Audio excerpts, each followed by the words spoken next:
Although I almost did.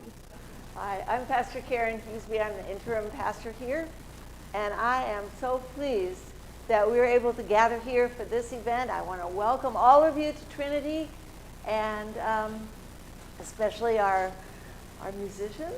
And I am looking forward to another opportunity to hear not just the organ, but the organ and the brass together. So give thanks to God, Soli Dei. What was that? Soli Deo Gloria. Got it. So we're ready.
First started reading and I have enjoyed it a lot. That first piece was by Johann Pachelbel, a 17th century South German composer, organist, and teacher. And he's one of the great organ masters of the generation before Johann Sebastian Bach. And the next piece I'm going to play is also by him, but I wanted to talk a little bit about the organ, what a mechanical action or tracker action instrument is, and what some of the terminology is, because on the next piece I gave you what are called registrations, or what part of the organ I'm going to be using in which sections. And I thought it would help if you had a little bit of understanding of what that terminology means. If you're already an organist, I hope this won't bore you. This is what's called a mechanical and tracker action organ. The first thing that means is everything works mechanically. You don't need any power. And the only thing this organ needs electricity for is the blower, that's providing the air to the wind chamber. This type of instrument was built in 16th, 17th, 18th centuries. If it had been built then, it would probably have a little handle on the back of it that a person had to pump a bellows for to provide the air to the instrument. So we did not do that. We put an electric blower back there through the wall. However, last summer when we had a power outage, I kind of wish we had a power. So, but otherwise, the organist has control and operates all the other mechanisms and things that make the organ work. You can see it has two manual keyboards. The top one is manual 2, 1, 2. In the specifications, we listed manual 2 first. One of the, it has worked amazingly well in order to save both money and to fit an instrument in the small space that we have. The top manual only has one set of pipes. It's called a stop diapason. In the organ, it's called a flute, a kind of flute sound. It is always on, so you won't find a knob on either side that turns it on. I used it for the soft sections alternating. Manual 2 is the main, manual 1 is the bottom keyboard, and is the main keyboard. On a larger organ, it might be called the great keyboard. And you can see the stop knobs over here. They line up with the list of stops that are in the program for manual 1. From the bottom up, principal 8, Dinsmore 8, octave 4, 12, 15, 17. And it takes two things to make a note play on this organ. Well, maybe three. The wind has to be on, is the first thing. The second one on this bottom keyboard is one of these, what are called stop knobs. It has to be pulled on. And they actually pull, and they are hooked to a lever that slides open, and it opens the pipes, the holes that are under each pipe that fits that set of pipes, so the air can get to that pipe. But it's still not doing anything until I play key with my finger, because you have to open another hole for the air to go into a specific pipe. So for each one of these 6 stops, there is a pipe for every key of the organ. And so if you have to be on, you have to do that. If I don't have it on, I've got this down there. Then you'll also notice these have numbers after them. Principal 8. Floor 4 in there. That indicates the pitch. If it has an 8 after it, then if I play the equivalent of middle C, it's basically the same pitch as middle C on the organ. And that in general means that the longest pipe for that organ has to be 8 feet long. But then if you cut a pipe in half, the pitch goes up an octave. So if it pulls 4, goes to 4. So here's the 8. Here's the 4. And then the 2 is up, all from the same key. So I can layer sounds too. There's 3 sounds coming from one note of 4 sounds. The other numbers you may have seen have fractions. That means I play C, but it doesn't play C. The 2 2/3 actually plays an octave and a fifth higher, or a G up there, and the 1 3/5 actually plays 2 octaves and a third higher. Now you would not play those stops by themselves, or you would play totally different notes because the score goes to play. But you use them to color the sound, to add brilliance, to add light, to add different qualities, and you will see in the registration for the next piece that there I go, Jody. I need my rescuer. Mike's on the floor. This is what I was most worried about, how do you sound it?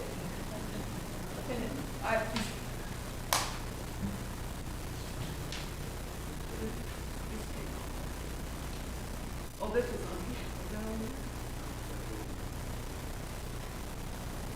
Oh, this is good. Okay. I walked around there square off.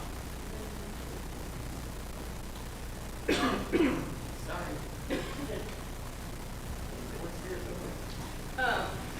So as we go through the next piece, it is a partita by the same composer I just talked about, based on a Lutheran chorale. What God ordains is always good. In your program, sometimes you will see little things that say ELW and a number sign. That represents the red hymnal in your pew. 2 times tonight, you're going to have to get that hymnal and sing. Because this instrument was built for the singing congregations and to support singing. So you have to partake in that. That's its primary, most important role.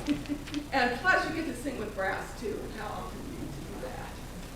With both. But I also sometimes have a number there, and for this one I do, that shows you what that chorale tune is, if you want to look at its text. If you read music and you want to see the gist of the tune, it's not quite exactly like the tune or rhythm of Pachelbel.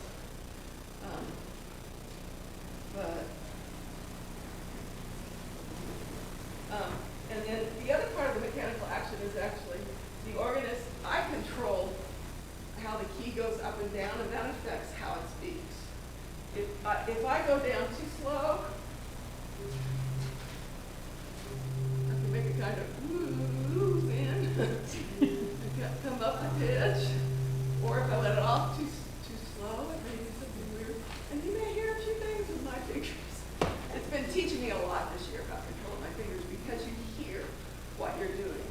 And on an manual electric keyboard, electrified manual for an organ, it doesn't matter how you hit the key, so long as you get the key down and up. So that's, and you will hear some mechanical sounds, you hear noises I make with my feet with it because there are mechanical levers. Each pedal note, each key has what's called a tracker, which is a strip that actually connects directly to opening that hole under the pipe to let the air into that pipe. So, and the system of levers in different ways is not so easy to do, especially in a small space like this, because everything's so close together. It has to be in exactly the right place for it to That was longer than I could stop. I left out the pedal board. There's a third, and that's the lowest stop on the organ. You're the tallest wooden type. That's what's called a 16, which means the 8 was standard pitch, and 16 plays an octave lower. Now this instrument, our longest pipe, is 8 feet, not 16 long, because it's what's called a stopped pipe. You can see these little pipes because they have, well, you can't see these properly. They have stoppers at the top, and if you have a vibrating column of air, if you stop it here, then the column goes up and it goes back down. So it makes your column, if this is 8 feet long, I'm going to have 16 feet by the time it goes back down. So you can save space. We would have had a lot of trouble having a 16-foot pipe in the space that we have. So it's a way you can expand your capabilities. So I hope you will follow along and listen, see the names of the different sounds I'm using, and see if you can tell the difference between some of them on this partita by Pachelbel.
were in. The first one was a Passion Chorale from Holy Week. The second one is Easter, and we're still in the Easter season. And the third one is a Pentecost chorale. The first two are both found in Johann Sebastian Bach's public collection called Little Orgel Buchlein, which was a work he planned organ chorale preludes for the entire church year. He got a lot of them composed, but not all of them. The book is actually sketched out with pages for pieces he never had the chance to write, but there's an awful lot of them still in between. The first is the setting of the Passion hymn, O Mensch Bewein, pardon my German. But the text of this chorale provides an account in verses of Christ's passion, death, and resurrection. If you do all the verses. The first and last stanzas call for meditation on the passion and the sins of humankind. It's speculated that Bach had the first stanza in mind when composing this prelude. That stanza begins, O man, lament your great sin, for the sake of which Christ left his Father's bosom and came to earth. And that same verse concludes, he bore the heavy burden of our sins stretched out on the cross. The chorale tune, you wouldn't be able to recognize if you knew it because it's very highly ornamented, lots of trills, a lot of extra notes, lots of filled in, but you can still appreciate its beauty and the expression and the passion behind the setting. We move from the Holy Week Passion Chorale to the Joy of Easter with the setting in the same publication of Today the Son of God Triumphs. The text for that is Today the Son of God triumphs, he who rose indeed from the dead. Alleluia, alleluia, in great splendor and glory. For this we thank him forever. Alleluia, alleluia. It's felt that the pedal figures in here, it starts with a four-note figure, and then that four-note is kind of inverted and four more added to it and throughout. But it's felt that particularly that pedal motive it expands in greater length than the unrestrained final Alleluia to the Easter season. Then the concluding prelude in this group of three pieces is setting of the Pentecost chorale, Nun bitten wir den Heiligen Geist, or Now to the Holy Spirit, let us pray. The hero of Bach's youth was Dietrich Buxtehude, a Danish-born organist and composer who spent most of his career in Lübeck in northern Germany. And during Buxtehude's long career as organist at the Marienkirche, or St. Mary's Church, he came to epitomize what came to be known as the Great North German Organ School. Bach so admired Buxtehude as a young man and his music that in 1705, when he was 20 years old, he took a leave of absence from a job he had in Arnstadt, Germany at that point in time, and he walked more than 250 miles to Lübeck to be able to attend concerts and worship and possibly study with Buxtehude. We don't know whether he actually studied with him, to observe. Well, he stayed for almost 3 months doing those things, and when he got back to Arnstadt, his employer was not happy with him for taking off for that long. I hope you will enjoy these great chorale.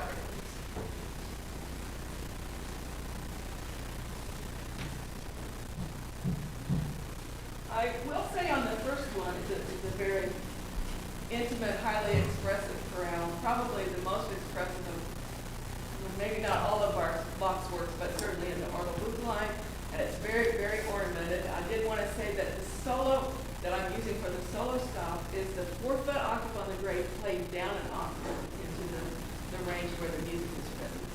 And then the accompaniment is on handle too, because that's the only option here, but it works, I think it works very, very well.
this, because this is the instrument. This is where the applause should be headed. Now we're going to musically move from the 17th century to the 18th century. From the 17th and 18th century to the 19th century. Sorry. Moving out of the Baroque period and into the Classic to Romantic period. With a work by Felix Mendelssohn arranged for brass and organ again. And I might add at this point that Mendelssohn, one of the things he was very instrumental in the 19th century was the rediscovery of Bach's organ works, and not organ works, all of Bach's works, and getting them performed in Germany and brought back out. Now, large responsibility that many things were not lost, and that we have such a wealth of wonderful music, because Mendelssohn became interested in it, performed it, and other people performing at the music. And following Mendelssohn with the brass, I'm going to play organ chorale prelude by the German composer Johannes Brahms. Brahms is probably best known for his symphonies and his collections of piano works. However, the opus I'm playing from, Opus 122, is a collection of 11 chorale preludes for organ. He wrote them in 1896 at the end of his life, and he wrote them immediately after the death of his dear friend Clara Schumann. These were the very last compositions that Brahms ever wrote, and I hope you'll hear it in the one I'm playing, the depth of feeling and emotion and expression that Brahms had. This is the only work I'm playing that I'm doing what is called coupling the top manual to the bottom manual. I'm using all three of what the 8-foot stops are, the 8-foot stop diapason, the 8-foot principal, and the 8-foot Gemshorn, and adding the 4-foot into it for a big, rich, fat sound. When I do this, what's called coupling, when I play, let's see, the 2/2 off. Those who can see this upper keyboard, I'm going to be playing these notes down here, but it will pull down the key on the top keyboard too. Physically, I'm playing both keyboards at once, but you only need one finger to do it. Depending on where you're sitting, you may not be able to see that. But they're coupled together, so you push the bottom one and it comes down too. That's the same principle the pedal board operates on. I only have one pedal stop here, but I can couple the sounds from the bottom keyboard down there and play them at my feet or the top keyboard. So that greatly adds to the versatility of the song. So, the Mendelssohn with the brass and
Jim was a prolific and versatile composer, as well as an organist, harpsichordist, and teacher. He served as music director at historic King's Chapel in Boston for more than 40 years and was a senior professor in the musicology department at New England Conservatory of Music. I'll be playing another partita, and when I played the pocket bell, I never said all partita means is variations. It's just like a set of variations on a tune, and that's what this is also. And it's on a familiar hymn tune to most of us, the Irish tune Slain, which more commonly is known as Be Thou My Vision. Following that, I will be playing two organ pieces by the only living composer on this program tonight. He happens to be this gentleman sitting right here playing the tuba. Dr. John McIntyre. Trinity is very blessed to have John as a member of our congregation. He's a native of Fairbanks, but he's been here for 21 years, if I remember right, from last night's concert when he shared his notes. He very generously shares his skills as a arranger, composer, musician, tubist, guitarist with our congregation. We're truly blessed to have him as part of our church family. The first of his pieces is based on the tune Beach Spring. There are several different hymn texts set to this. This is a tune that's in most hymnals. Those tunes include Wash, O God, Our Sons and Daughters, Lord, Whose Love, and Humble Service. Hopefully, you'll probably recognize the tune. Listen for the brief use of the tremulant in this piece. I also failed to say before the pachelbel that this organ also has a tremulant. A tremulant makes the wind shake a little bit. So when you add it to a chord, it just makes the wind vibrate just a little bit. There was one movement of the pachelbel that used it, and when John wrote this piece, it's got a little section in it that lives it. Now this is mechanical also here, so you will hear it come on and go off. Although it's been getting a little quieter as it's used. And then the second setting is an Italian hymn that's most commonly known as the hymn Come Thou Almighty King. So 20th century pieces, 21st century. Be Thou My Vision.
Yeah,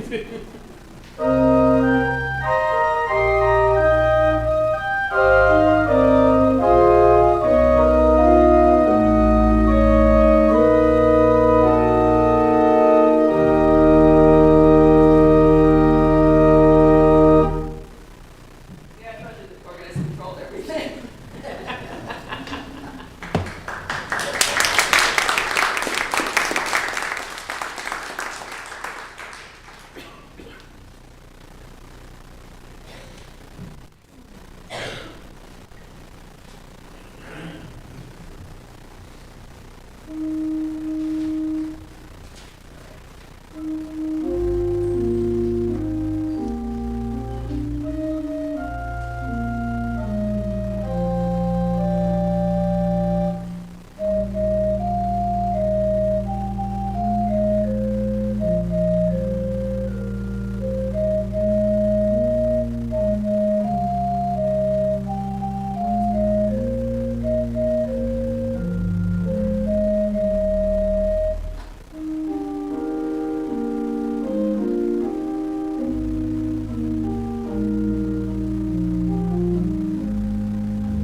would like to, we're very blessed to have two of the people who built this instrument and the two people who are fully responsible for the voicing and the sounds of the pipe.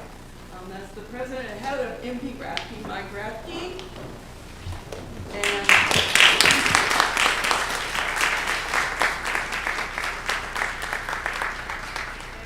his main voicer, Euphemia Zlatonovich.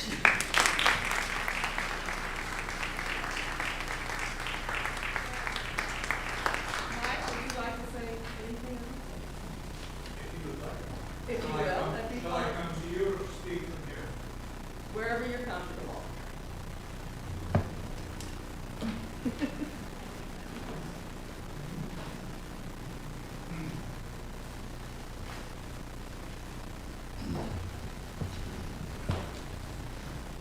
Mike, so you got to yell too. I don't. Thank you, Sarah. Thank you, John, and the marvelous ensemble. Thank you, all of you, parishioners, friends, clergy, music staff at this very, very wonderful and special church. Euphemia and I, along with several of our colleagues, were absolutely delighted to build this instrument for you. As Sarah indicated in her program notes and in her verbal notes, this is an instrument that, yes, can play some concert music, but it is an instrument for worship. It is an instrument to enable and to encourage and to enlarge the song of this congregation and all who sing with it. That's what we have striven to do. So far, from what I've heard here and at previous worship services where I have joined you, we seem to have accomplished the goal we set out to do, but it isn't a goal, my team's goal. It is a complete team goal. MP Rafke Inc., all of our friends, all of our supporters, and especially this church who has worked with us and has been so very patient during COVID, other related delays, and it has been more like a working partnership for us than a contract that we were required to fulfill because, frankly, my dear friends, it was our honor and our pleasure to fulfill this, and we hope it will assist you in the leadership of singing and the praise of Almighty God for generations and generations to come.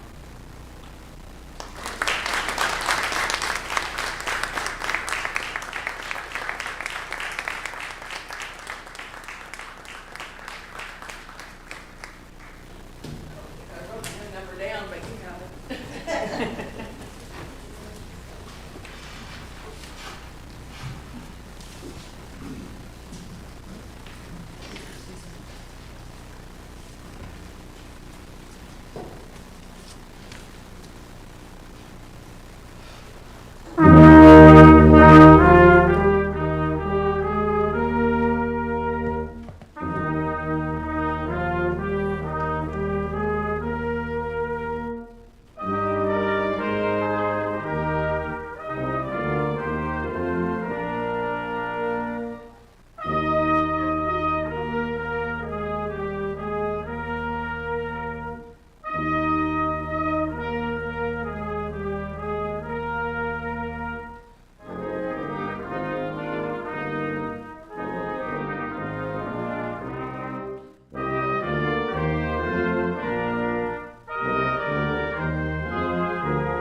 Congratulations